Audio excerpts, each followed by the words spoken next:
Apa yang perlu kita persiapkan untuk menghadapi Ramadan?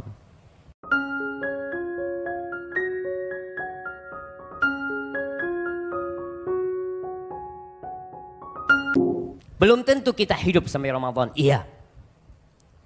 Kenapa kita harus siap-siap, Ustaz?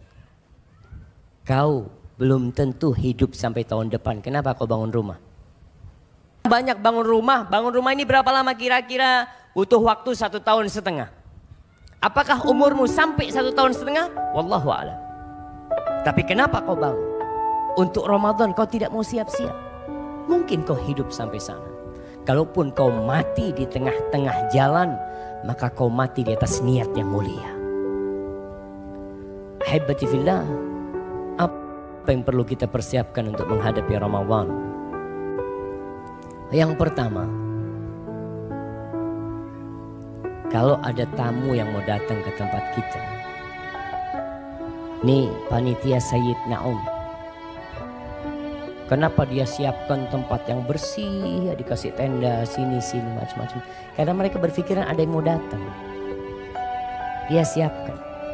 Kalau engkau menyambut hamba Allah seperti itu, bagaimana menyambut bulan dibukanya pintu-pintu surga? Idza kana awwalu lailatin min Ramadan, ketika masuk malam pertama bulan Ramadan, futihat abwabul jannah walam yughlaq minha bab wa ughliqat abwabun niran walam yuftah minha bab. Ketika masuk malam pertama bulan Ramadan, semua pintu dibuka. Pintu surga ada 8. Antum tanya sama penjaga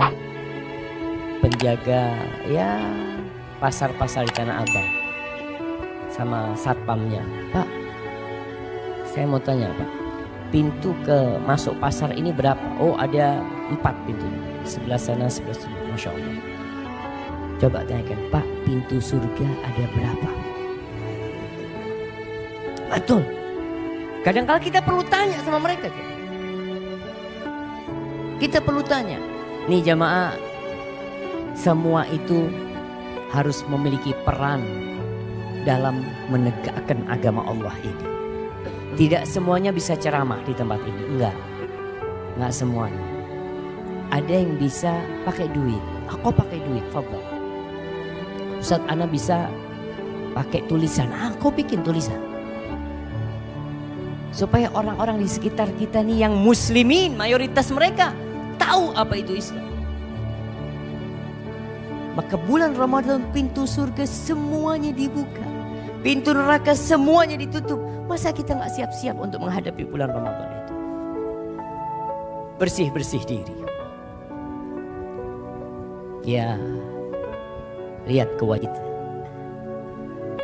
Apakah selama 10 bulan dari mulai Syawal tuh, Syawal sampai bulan Rajab nih, kita mau masuk Sya'ban, apakah kewajiban-kewajiban ana sudah ana laksanakan semuanya?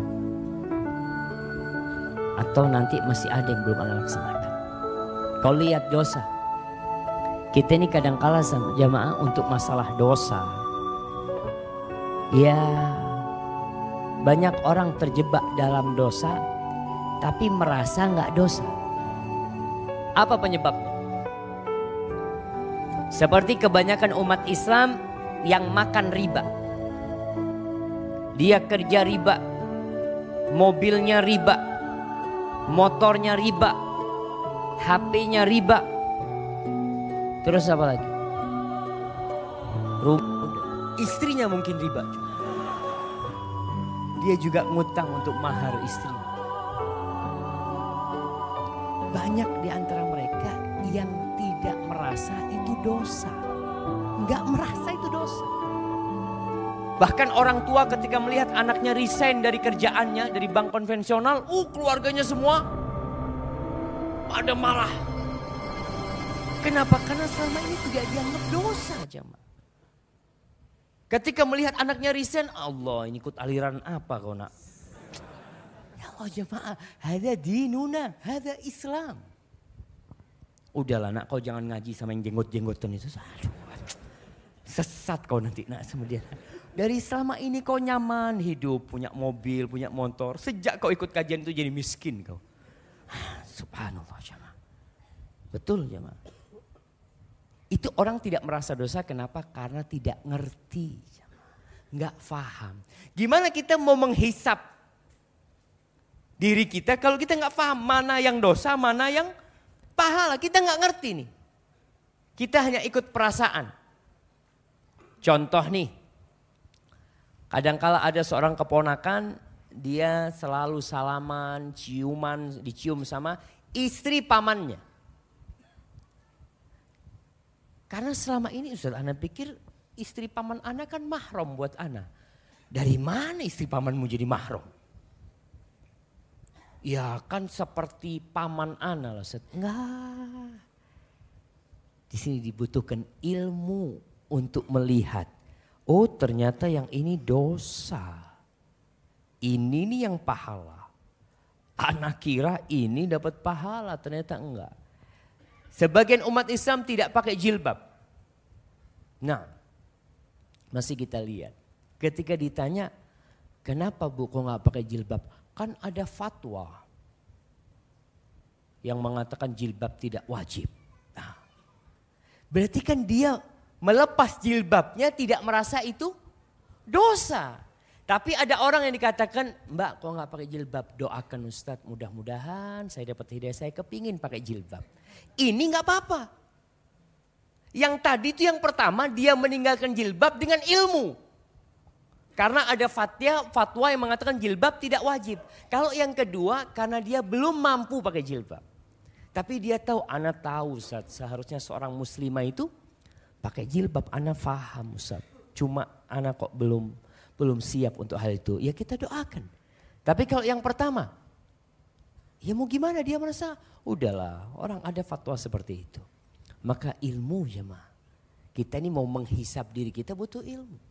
Antum pelajarin ilmu tuh. Mana yang wajib, mana yang sunnah, mana yang haram, mana yang mubah. Perlu kita pelajarin, perlu. Kalau kita tidak tahu dengan rambu-rambu, kita akan sering ditilang sama polisi. Antum orang tuh kalau datang dari luar kota, nggak tahu dengan rambu-rambu yang ada di kota itu, tahu-tahu dapat 100 meter ditilang. Ntar 500 meter ditilang lagi, Allahu Akbar. Kenapa aku ditilang terus? Ya, Bapak tahu ini larangan. Oh, saya nggak tahu Pak. Saya dari luar kota. Ya, Bapak kan punya SIM. Bapak berarti sudah belajar? Iya Pak, saya SIM-nya bayar Pak. Masya Allah. Kayak gitu tuh banyak umat Islam yang gak ngerti dengan rambu-rambu. Sehingga diterabas sama mereka. Merasa gak dosa. Merasa tidak dosa dia. Tapi ketika berilmu, kenapa Allah katakan innama yakhshallaha min ibadihi al-ulama. Yang takut sama Allah di antara hamba-hambanya siapa? Para ulama. Orang yang ngerti, yang paham. Dia baru takut. Antum ketika tahu di depan sana ada polisi yang jaga. Antum pakai seat belt enggak? Masya Allah. Langsung dipasang. Kenapa mas? Ada bapak polisi. Kelihatan itu tuh, kelihatan. Tapi orang yang tidak punya ilmu, dia tenang. Tahu-tahu kiri. Allah, kenapa kiri? Oh, bapak nggak pakai seat belt. Allah Akbar. Ilmu jemaah. Maka untuk hisab diri kita nih, kita harus belajar. Baik.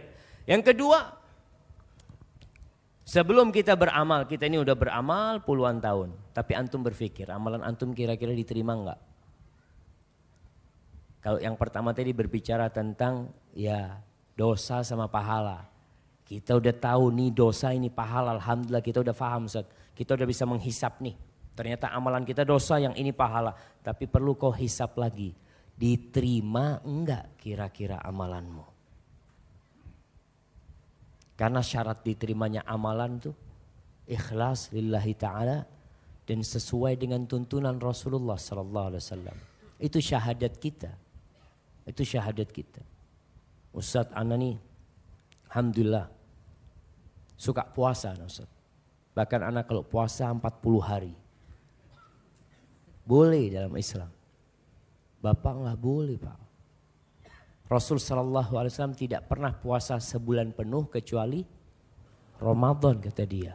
Ustaz, saya kan beda lah. Nabi kan sudah diampuni dosanya. Ada orang-orang kayak gitu. Dan itu pernah terjadi di masa Rasul Shallallahu Alaihi Wasallam. Ingat kisah 3 orang yang mau puasa terus tidak mau berbuka. Yang satu mau sholat malam terus dia tidak ingin putus, tidak ingin tidur. Yang satu tidak ingin menikah dengan wanita. Kacamata perasaan orang-orang ini orang baik semua. Gimana gak baik? Mereka tujuannya benar lillahi ta'ala. Tapi caranya gak benar. Maka orang yang caranya benar belum tentu diterima. Apalagi yang caranya tidak benar. Caranya benar belum tentu diterima. Kalau dia gak ikhlas Allah gak akan terima. Maka antum lihat, sedekah antum, ana sering sedekah, thayyib. Gimana sedekahmu? Lillahi ta'ala. Insyaallah lillahi ta'ala. Ya alhamdulillah. Sambil kita terus memperbaiki diri kita. Jadi ingat, kita dituntut untuk ikhlas lillahi ta'ala dan belajar. Mana yang sesuai dengan tuntunan Rasulullah sallallahu alaihi wasallam. Banyak orang mengatakan, udahlah kau nggak usah ribut masalah sholat. Ini sholatnya benar, nggak benar, sholatnya sesuai dengan sunnah. Gak sesuai dengan sunnah. Yang penting itu sholat. Yang kau perlu bicarakan itu yang tidak sholat. Kita kadang-kala masih dengar pernyataan seperti itu. Subhanallah.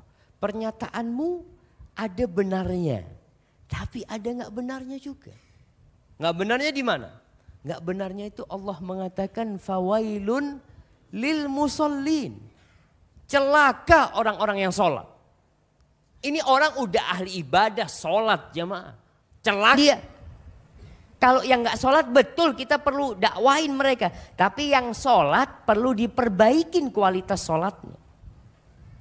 Kita kadang-kala Masya Allah umur udah 60 tahun. Kira-kira diterima gak sholatnya? Insya Allah diterima Ustaz. Dari mana kau tahu diterima? Rasul sallallahu alaihi wasallam mengatakan, Innar rajula la yusalli salata 60 sana walam tuqbal lahu salah. Ada orang yang sholat selama 60 tahun sholat jemaah. Satu pun sholatnya gak ada yang diterima. Satu pun jemaah. Ini cerita Nabi sallallahu alaihi wasallam. Yutimmu ruku'ahu wa la yutimmu sujudahu. Yutimmu sujudahu wa la yutimmu ruku'ahu. Rasul sallallahu alaihi wasallam tidak berbicara niat. Karena yang bisa mengukur niat itu siapa? Allah. Dan kita sendiri tahu. Rasul sallallahu alaihi wasallam berbicara tentang aturan sholat orang ini gak benar. Sujudnya sempurna, rukuknya gak sempurna. Rukuknya sempurna, sujudnya gak sempurna. Pernah seorang sahabat masuk Masjid Nabawi, lalu dia sholat. Sahabat masuk Masjid Nabawi, di situ ada Rasulullah sallallahu alaihi wasallam sedang duduk. Dia sholat. Selesai sholat, assalamualaikum, datang ke Nabi SAW. Assalamualaikum. Kata Rasul sallallahu alaihi wasallam, "Shalli fa innaka lam tusalli." Kau sholat, kau belum sholat. Jadi dari tadi itu nggak dianggap sholat. Sholat lagi nih sahabat. Bayangkan sholat kedua dilihat oleh Rasulullah SAW. Kira-kira gimana sholat dia? Masya Allah. Assalamualaikum, assalamualaikum. Datang ke Rasul sallallahu alaihi wasallam, Nabi balik mengatakan sholli fa innaka lam tusalli. Kau salat lagi, kau belum salat. Ya. Selesai salat, ya mau enggak mau dia berusaha yang ketiga kali ini untuk lebih maksimal. Selesai assalamualaikum. Dia jumpai Rasulullah sallallahu alaihi wasallam, Nabi kembali mengatakan sholli fa innaka lam tusalli. Kau salat lagi, kau belum salat. Kata sahabatnya, ya Rasulullah la uhsinu ghaira hadi. Tuh tadi salatku itu udah paling bagus tuh. Oh, tadi tuh aku nggak bisa lagi. Kalau disuruh salat lagi mau gimana lagi salatnya udah. Fa'allimni. Tolong kau ajarin aku ya Rasulullah. Belajar jamaah. Makanya kalau ada orang mengatakan yang kau bicarakan yang tidak sholat, yang sholat sudah biarkan. Enggak, yang sholat pun perlu bagaimana? Tadi kita bicara kualitas. Umat Islam ini nggak boleh dia mandek tuh. Berhenti tuh nggak naik derajatnya. Dari dulu sampai sekarang kulhu yang dihafal.